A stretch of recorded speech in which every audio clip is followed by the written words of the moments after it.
Welcome back to Personalities Beyond Business. I'm your host, Jazzy Jane. And I'm your host, Nikki Jay, founder of Hearts of Diamonds. Remember to follow me on IG and Snapchat at _real_HARTE. And you can follow me on Snapchat and Instagram at According to Jane. That's according, the number 2, Jane. Whether you're catching us on your lunch break hour or at your wind down hour, we have a show that you'll fall in love with. We're here to bring you fresh and fun new podcasts every week. So today we're going to jump right into our personalities versus who we are in business. Absolutely. I'm going to go ahead and take this one. Take it away. Well, most of you know me as Nikki J, but my real name is Ebony. And I am the founder of Hearts of Diamonds. And a little bit about me before we get all into my business personality. I am the fun, relaxed, don't ask me if you really don't want to know type of person. Okay, that's my personality. And that is part of where part of why we have Personalities Beyond Business, so that you can separate the both of your personalities. Okay, some of us have 2, some of us has 4. We may have 6. I don't know. But for me, I have 2. Part of my personality too is to create. I have a passion for creative, recognizing creativity. So I really like to focus on bringing out personalities in other people. And that's where Hearts of Diamonds came from. I created Hearts of Diamonds because I wanted to be able to create other diamonds under pressure, like taking their personalities and making it part of their lives and who they are. So I created the socializing and networking company to benefit others, because that was something that was very, very important to me. That's part of my personality. Is actually, it bleeds over into my actual business. So it started off as a entertainment type of thing. I was just kind of flirting with the idea of what I was going to do with it back in 2013, 14. And it eventually evolved into where it is today because of my sensitivity towards, making people become more than what they think they are. You know what I mean? Because you are not your current situation. You're more to that. And that's where my personality come from. So I built Hearts of Diamonds based off of that. So it does bleed over into my business side of it. But bringing it back to who I am, I'm definitely the one that don't ask if you don't really want to know. I'm the fun one. Let's laugh. Let's have a good. If you don't want to know. Let me tell you, I'm the fun one. Let's have fun. Let's enjoy ourselves. Let's create some good times, some good memories, and that's pretty much who I am. I can hold testament. Absolutely. Then and now, I would agree, and I want to just step into a little bit of who I am.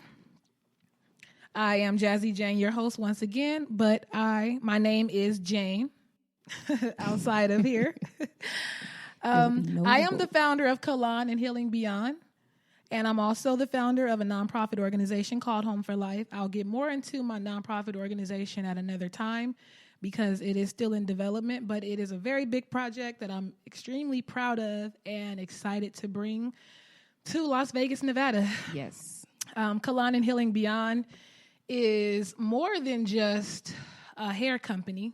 For me, it expounds on the word Kalan being beauty, the most natural beauty, and healing beyond just your hair. People know me as a hairstylist and a hair educator.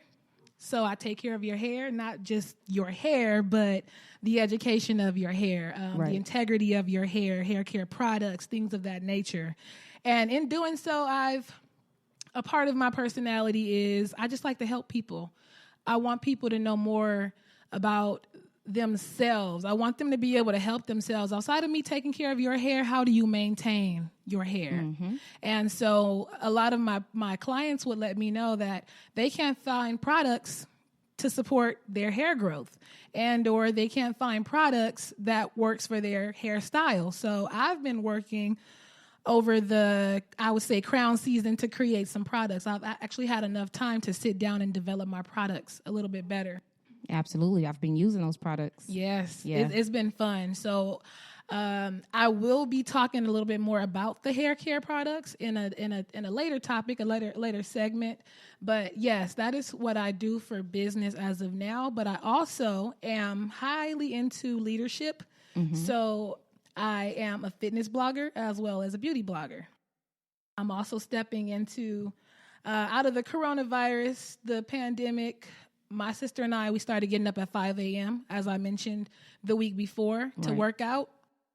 That motivation drove me to create a 21-day workout plan, which is actually it's pretty good because it's not just your ordinary workout. You literally work out every part of your body within that 21 days, and it helps you to redefine those parts of your body. Which goes back to you helping people. Exactly. That's my personality. But I am chilled. I'm laid back.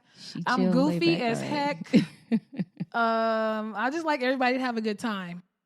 Yeah, I think that's where we all are. Yeah. Like, we just like to really just chill out, have a good time. Like, once the business cap is off, and we've done the necessary steps and things to make sure our business is good, then we step into the personalities. And that's where that's where the personalities beyond business came from. Yes, it did. Because we were sitting down literally one day, we were writing out our business plans and talking about business and talking about where we want to go and where we want to be.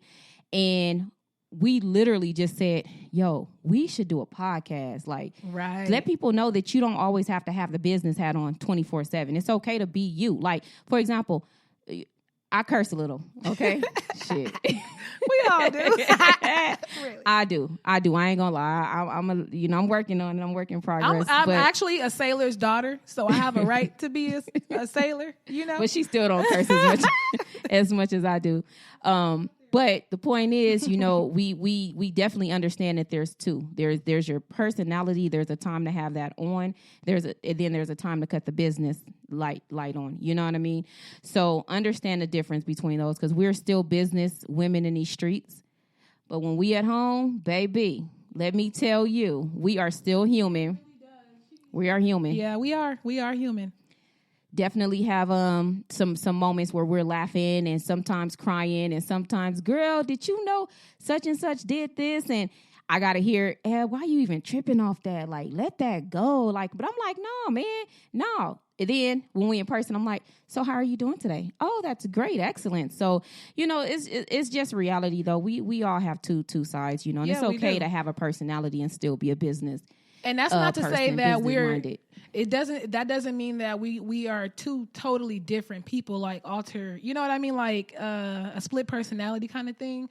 It just means that we still hold ourselves to the same standards outside of work. We just say it differently. I would still say the same thing to my friend as I would in business. I just would say it a little bit differently because I can be a little bit more lax in my speech when it comes to my friends or my family members. Right. And that's true, because I'm the same way. Like, in the business world, people come talk to me all the time. They ask me questions. And again, one thing about me, personality-wise, is don't ask if you are not ready to hear it. And I'm very big on constructive criticism that is given to me as well. I don't take a lot of things personal. So for me, it's kind of like, if you have anything you would like to say or, something that could potentially make me better, then feel free to come and tell me. I'm not going to take it personal. Right. I don't do things like that, because guess what? It may be something that you see in me or see that I'm doing that's not right, that I don't see in myself. So that's part of growth, right? That's true. That goes back to who we were before. And everybody's entitled to an opinion. True. But that goes back to who we decided to, before we decided to be business individuals, before we decided to take things to a whole new level and take control of our businesses. Prior to me doing these things, I was young. I had some incidents, some things that I went through. I was a hothead. You couldn't tell me nothing. I was the type of person like, okay, I hear you, but I don't have an attitude. But maybe if you stop talking to me, you ain't even got to worry about it.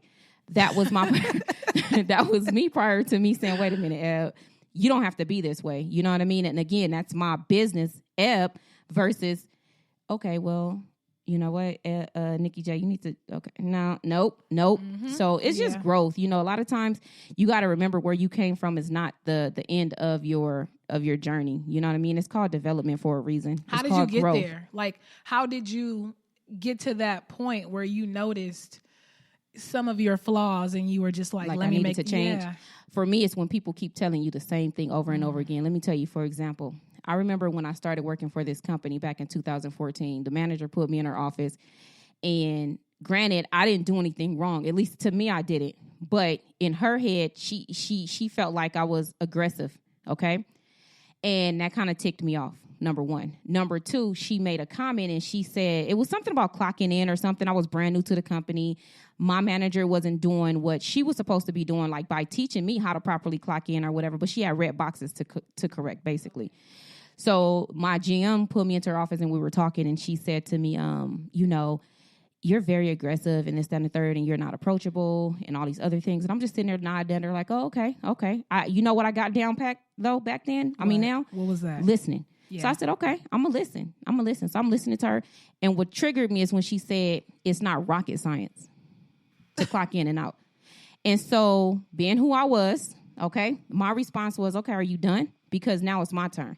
I didn't care about titles. I've never cared about titles because it's a respect factor for me. You know what I mean? Although I had to learn that you don't address every situation with a hammer. You got to learn to sometimes pull it back and use a feather. But at this time, I was going through a transitional moment in my life.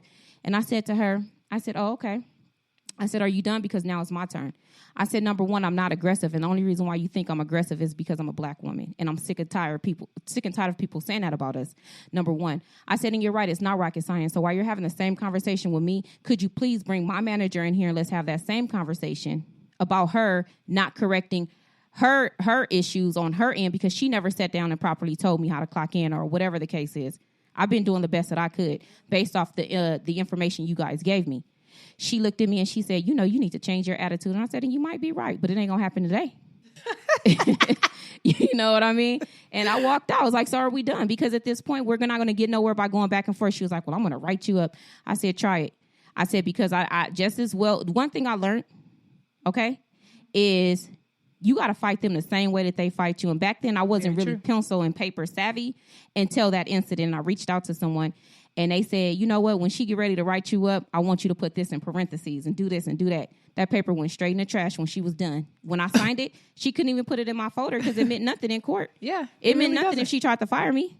Oh, I hear you. I'm agreeing that I hear you, but I don't agree with you. That's true. So part of that growth came from, when she said that, I still went back home and recognized that at this point, I do need to change. Because after that, I started hearing certain things from other people, family members and just people at work like, oh, we thought you were mean. We thought you were non-approachable. We thought this, we thought that. Well, get to know me first. But right. I had to check my facial expressions. I had to check the way that I came off because I do have a really strong personality, as people can see. It's really, really strong. So I had to check that. And now that's opened up more doors for me. You know what I mean? In business, it's yes, good. In business. Just in business alone. Like now I have a bigger network. I can communicate a lot better. I'm almost finished with school in communication. That was one of the reasons why I decided to go back and educate myself because it was very important in my development to bring me to who I am today. And that's amazing. That's an amazing story to tell. So what about you now? I like that whole, touching them with feathers. The thing you said so about poetically. Sometimes you don't have to use a hammer. Sometimes it's okay to use a feather. Sometimes it's feathers, Yeah, it's feathers. It is. But you learn that. It doesn't come easy. You do learn that. I would say my approach maybe not as much so as yours, but I was definitely a little bit more introverted. Like if somebody said something to me, I would take the criticism, but I would kind of like let it fester. I would let it bother me. I would let what somebody said to me like really bother me. Like, oh my God, I can't believe they think like this about me, or how can I win their approval? And I had to step out of that. A part of my growth was stop trying to appeal to everybody. Exactly. Who are you? Finding who I was. And just saying, you know what? I'm okay with not being somebody else's expectation. I believe that everybody has an opinion, but just because you have an opinion about me doesn't mean I have to respond to your opinion about me. How do you feel about you? Right, exactly. And it took me a long time to figure out how I felt about myself. I really didn't know how I felt. I was going with what people said. I was going with what people thought of me because of some of my past. It was right. It made me feel good when somebody gave me an accolade. So if they were not either impressed or happy with my performance, I would internalize it, and it would fester to the point where I would get anxious. I Right. couldn't sleep. I was, you know what I mean? So I had to figure remember out some of them moments. We had conversations crying. about that. Yeah.